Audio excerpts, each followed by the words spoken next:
স্কুলে গেছে 9টার সময়, যাওয়ার পর স্কুলে অনুষ্ঠান ছিল, চৌধুরী এসে ভাষণ দিয়েছে, দেওয়ার পরে বান্ধবী বলে করছে যে বান্ধবী সব বাড়ির যায়, কে আসেনি, সে এখন বললো যায় দোতলায় উঠি বসার পরে ঘুমে ধরছে, ঘুমা গেছে, পরে চেতনায় মনে করছে বাড়ির যায়, দেখছে গেট মেট বন্ধ,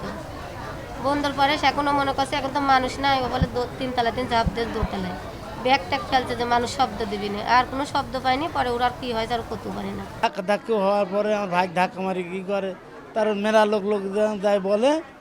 তখন ওই দপ্তরে যায় সাথে, এবার যাই ঘর খুলি দেখছে যে দোতলার উপরে উনি পড়িয়া অজ্ঞান হয়। আর বই প্রথম যায় যখন দোতলায় উঠতে বই পাইছে, স্যান্ডেল পাইছে, তারপরে ওপরে দোতলার উপরে উনি পড়িয়া আছে পিঠা ঢালে। এখন তারা আনেছে সাথে, এখন টেপ মারা ছিল কি মারা ছিল আমার কান পর্যন্ত আমি চোখে দেখি না এখন পর্যন্ত। পরে কিছুদিন আমি নিয়ে গেলাম ভ্যানে করে তুলি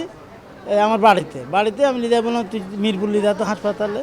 ছেলে ফেলে সব হাসপাতালে নিয়ে গেলাম, হাসপাতালের থেকে বলে যে কুষ্টিয়ায় পাঠায়, এখন কুষ্টিয়ায় পাঠায় পর্যন্ত কোনো ভালোবাসাটা এসব কিছু আমি কোনো শুনিনি, এসব কিছু শুনিনি। গতকাল রাতে একজন শিক্ষার্থী আমাদের বহির্বিভাগে তো না, মানে এটা জরুরি বিভাগে আসে, তো আমরা তখন জরুরি বিভাগে প্রাথমিক স্বাস্থ্যসেবা দেওয়া হয় এবং তাকে ভর্তি করা হয় গাইনি ওয়ার্ডে। তো আজকে সকালে তার স্বাস্থ্য পরীক্ষা করা হয়, তো স্বাস্থ্য পরীক্ষাতে তার ধর্ষণের আলামত পাওয়া গিয়েছে, রোগী আপাতত আশঙ্কামুক্ত।